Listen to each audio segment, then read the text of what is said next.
Many people are taking advantage of the extra time they have during the pandemic to make some home repairs. And here with us again is Christina Montoya from El Paso Water is here to show us how to check to see if it's time to replace those fixtures. Good morning. Well, good morning, Jay. Thanks for having me again. And a few weeks ago, we talked about looking for that WaterSense label when you're replacing your shower heads, your toilets, or your fixtures. But this week, I'm going to talk to you about what we call a water calculation sheet that will help you figure out if those fixtures really do need to be replaced. There you go. Don't replace them if they don't need to be, right? Well, break it down for us. How does this work? Well, first of all, you'll need a stopwatch and you'll need a large measuring cup, and then you'll need that water calculation sheet, which I'll tell you how to download in just a minute.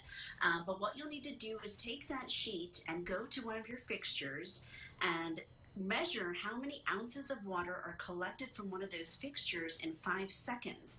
Then you'll need to plug that number into the worksheet. For a toilet, you'll need to measure how many seconds it takes, or record rather, how many seconds it takes to refill your tank after you've flushed it once. And so once you've got those numbers, you plug them into your findings into the sheet, you'll be able to see how much water your fixtures or your toilet are really using. And if it's too much, then you know it's time to replace it. There you go. And also, too, I want to know, does changing your fixtures really save you water?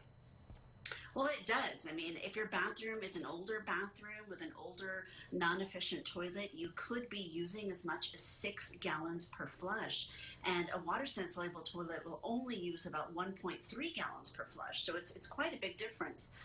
Your bathroom faucets with a WaterSense label only use about 1.5 gallons per flush.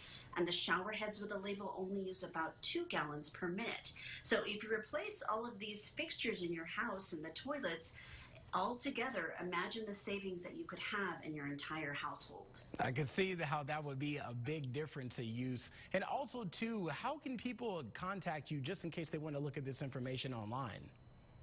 Well, absolutely. You can download this water calculation sheet on our website. Go to epwater.org and then click on conservation and then on indoor tips. If you scroll down to the bottom of the page, you will see the link there for the water calculation sheet. You can open it and print it out there. And I just want to remind you all, too, that you can call our customer service department, or conservation department, rather, at 594-5508 if you have any questions or you don't have access to the internet. They can probably get a form to you in another way. But please just look for the WaterSense label. It really will save you a lot of water and money. Okay, look for that WaterSense label. That's how it's going to work. Well, Christina, we always love having you on every week. We hope you have a good rest of the week, and thank you for coming on. Thanks for having me. No problem. We're going to have more news and weather right after the break.